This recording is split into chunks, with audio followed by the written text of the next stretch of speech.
Okay, तो आज हम समझेंगे minimum wages act 1948। Minimum wages act 1948 actually में एक एक्ट था जो लाया गया था एम्प्लॉयज के लिए। एम्प्लॉयज का मिनिमम वेजेस मतलब मिनिमम वेतनमान जिसको हम बोलते हैं। तो मिनिमम वेतनमान कितना होना चाहिए, इस चीज को उनके डेली की चीजों को देखा जाए, डेली एक्सपेंसेस को उनको मिला के देखा जाए, तो हर इंसान के साथ फेवर रहने के लिए, जो भी जितने भी एम्प्लॉयज उनके साथ में फेवर रहने के लिए, सबके साथ फेवर करने के लिए ये एक्ट लाया गया था।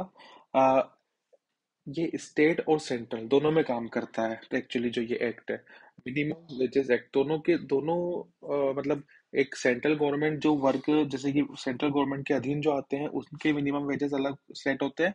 स्टेट गवर्नमेंट के अंडर अंडर जो आते हैं उन्हों के मिनिमम वेजेस एक्ट अलग वो होते हैं। नो, ये एम्प्लॉयज के लिए था। सबसे पहली बात तो कि ये एम्प्लॉयज के लिए था, एम्प्लॉयज के फेवर के लिए, एम्प्लॉयज के अच्छे के लिए, कि ये बहुत सारी चीजें होती है। हम इसकी तरफ नहीं जाते हैं, हम आगे बढ़ते हैं इसमें मेन चीज की तरफ। कि सबसे पहली बात तो कि ये एक्ट जो था, ये इसमें मिनिमम वेजेस किस हिसाब से तय किए गए थे। एक्चुअली ये टाइम और काम, किस तरीके का काम है और कितना टाइम सामने वाला कोई भी वर्कर दे रहा है, उसके अकॉर्डिंग मिनिमम वेजेस तय किए जाते हैं। ओके, अब ये एक बेसिक एक्सपेंसेस प्लस बेसिक पे प्लस स्पेशल अलॉयमेंट के थ्रू भी किए जा सकते हैं, और सिर्फ बेसिक पे भी होता है। अलग अलग स्टेट में अलग अलग अपने हिसाब से अलग अलग रखे गए हैं। इसमें हम एक एग्जांपल आगे समझेंगे। तो इस एक्ट का उल्लंघन करने पर आपको जेल हो सकती है, आपको पेनल्टी भरनी पड़ सकती है। तो ये एक्ट हर एक एम्प्लॉयमेंट को पता होना चाहिए, अगर मुझे लगता है। सबसे मेन चीज इस एक्ट में आती है, हमको ये तो पता है कि एक्ट किस लिए बनाया गया था। ये एक्ट वर्कर्स एम्प्लॉयज के लिए बनाया गया था कि उन लोग को मिनिमम वेजेस कितना मिलना चाहिए।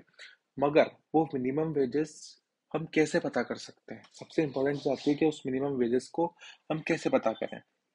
उसको पता करने का हमारे पास एक तरीका होता है। सबसे पहले हम देखेंगे गवर्निंग बॉडी।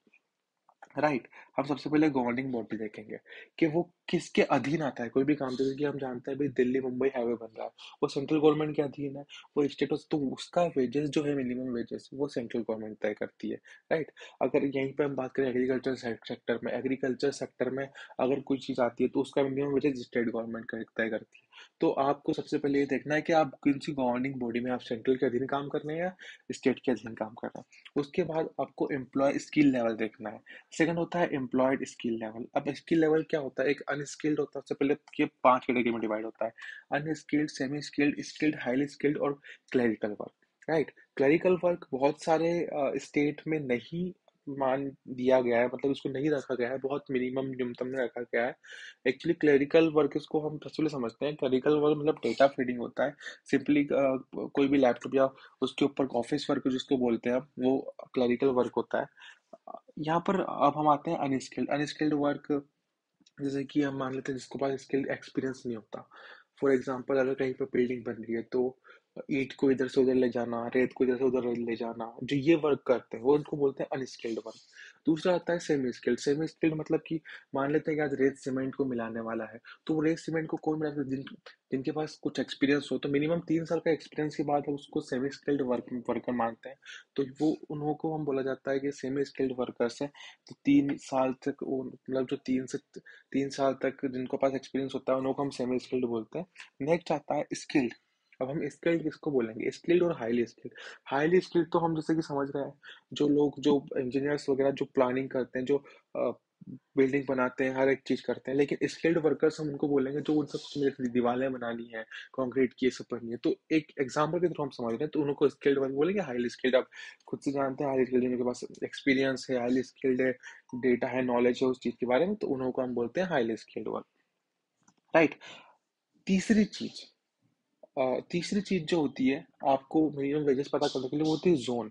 अब जोन भी होता है एक्चुअली। जोन जो होता है वो हर स्टेट में नहीं होता है।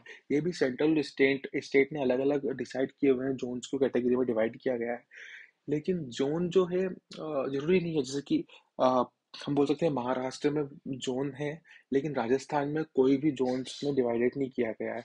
ये डिवाइडेड होते हैं अंडर की कौन सी चीजें, जो स्टेट के ऊपर डिपेंड करता है। कुल मिला के स्टेट किन से जोन में डिवाइड करना चाहता है कि नहीं चाहता है। तो महाराष्ट्र की हम बात करें, महाराष्ट्र में जैसे मेट्रो मुंबई है उसको जोन सी में डिवाइड किया गया है, जो रूरल एरिया है उसको जोन ए में किया गया है। इसको हम एक एग्जांपल के थ्रू समझते हैं कि हर जोन की skilled, unskilled, semi skilled, highly skilled payment अलग अलग होता है। वो जोन के हिसाब से डिफाइन किया जाता है, जोन के हिसाब से उसको फिक्स किया जाता है। तो इसको हम एक एग्जांपल के थ्रू समझते हैं, जैसे कि हम देखते हैं यहाँ पे ये हम देखते हैं मिनिमम वेजेस। हमने यहाँ मध्य प्रदेश का मिनिमम वेजेस निकाला है फॉर एग्जांपल समझने के लिए, बहुत अच्छे से। तो यहाँ पर हम देख सकते हैं, यहाँ पर जो मिनिमम वेजेस है इसको जोन्स में नहीं बांटा गया, क्योंकि हमारे मध्य प्रदेश में, राजस्थान में जोन्स में नहीं डिवाइड किया गया है, राइट। तो यहाँ पर अकुशल, अनस्किल्ड, अर्ध कुशल, सेमी स्किल्ड, कुशल, स्किल्ड और उच्च कुशल, हाईली स्किल्ड। तो ये प्रति माह, प्रतिदिन का दे रखा है यहाँ पर। जो वेजेस है, मिनिमम वेजेस के इतना तो इन्हों को देना ही है। आपको प्रति माह का निकालना, तो प्रति दिन को 26 से आप मल्टीप्लाई कर दीजिए, तो आपके पास प्रति माह का निकल के आ जाएगा, राइट। तो ये तरीका होता है निकालने का। वहीं पे अगर हम देखें महाराष्ट्र के बाद, तो महाराष्ट्र में जैसे कि हम देखेंगे, यहाँ पर अलग अलग जोन्स में डिवाइड किया गया है, जोन 1, जोन 2, जोन 3, राइट। तो यहाँ पर जोन के अकॉर्डिंग जो है मिनिमम वेजेस डिफाइन किए गए हैं। जैसे कि अनस्किल्ड के लिए है, जोन 1 में कितना है, 10,000 है, जोन 2 में 9 है, और जोन 3 में 8,000 है, और सेमी स्किल्ड। तो ये सारी चीज़ें जो है, ये अलग अलग तरीके से डिफाइन की जाती है।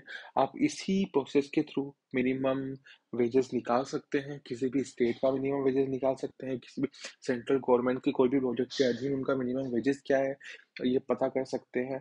तो इस तरीके से आप डिफाइन कर सकते हैं। तो ये था हमारा minimum wages act 1948। Thank you.